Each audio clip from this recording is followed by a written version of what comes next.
Assalamualaikum warahmatullahi wabarakatuh.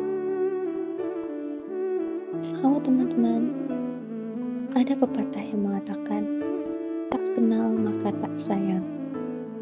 Maka, perkenalkan, nama saya Nikita Desiana dari kelas 11-12. Sahabat-sahabat yang dirahmati Allah, hidup ini tidak pernah lepas dari ujian, dari perbedaan, dan dari gesekan antar manusia.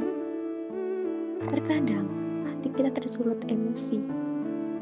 Ada yang menyinggung, ada yang memancing, dan ada pula yang dengan sengaja ingin melihat kita jatuh ke dalam kemarahan.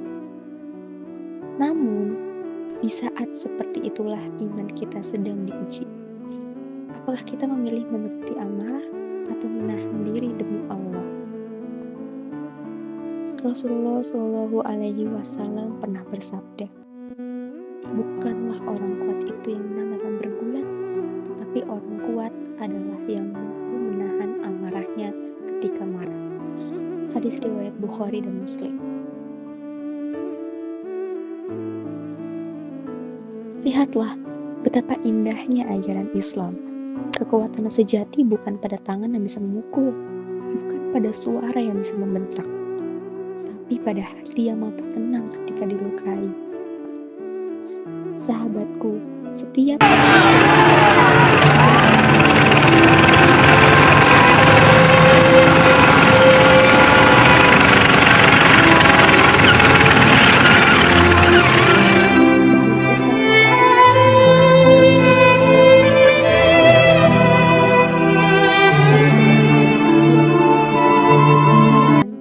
dendam, bahkan permusuhan yang panjang. Allah Subhanahu wa Ta'ala berfirman pada Quran surat Al-Hujurat ayat 10. Bismillahirrahmanirrahim. Innamal mu'minuna ikhwatun fa aslihu baina akhwaykum wattaqullaha la'allakum turhamun. Sesungguhnya orang-orang mukmin itu bersaudara. Karena itu damaikanlah antara kedua saudaramu yang berselisih dan bertakwalah kepada Allah agar kamu mendapat rahmat. Ayat ini bukan hanya sekedar perintah, tetapi juga sebagai pengingat bahwa kita semua itu bersaudara. Dan saudara itu tidak seharusnya saling menyakiti, apalagi saling menjatuhkan. Justru, kita harus saling menyayangi, saling mendukung, dan saling melindungi. Sahabat-sahabatku sekalian, menjauhi perkelahian bukan berarti kita lemah. Menahan diri bukan berarti kita kalah. Justru disitulah letak kemenangan sejati. Kemenangan atas nafsu, atas ego, dan atas bisikan setan. Kalau ada yang menghinamu, maka tersenyumlah. Kalau ada yang memancing amarahmu, maka berdiamlah dan beristighfar. Karena bisa jadi dengan sabarmu hari ini, Allah akan menghapus dosa-dosamu dan meninggikan derajatmu di sisinya. Rasulullah Shallallahu Alaihi Wasallam juga bersabda, barang siapa menahan amarah padahal ia mampu melampiaskannya, maka Allah akan memanggilnya di hadapan seluruh manusia pada hari kiamat, lalu memberinya pilihan untuk memilih bidadari yang ia kehendaki.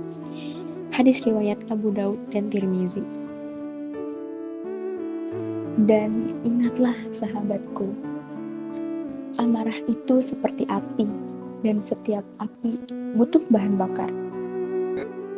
Kalau kita menanggapinya dengan emosi, api itu pasti akan membesar.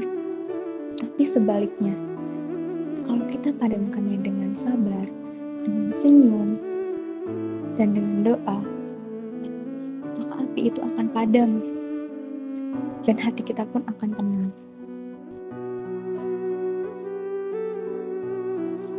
Subhanallah, betapa besarnya balasan bagi orang yang memilih damai.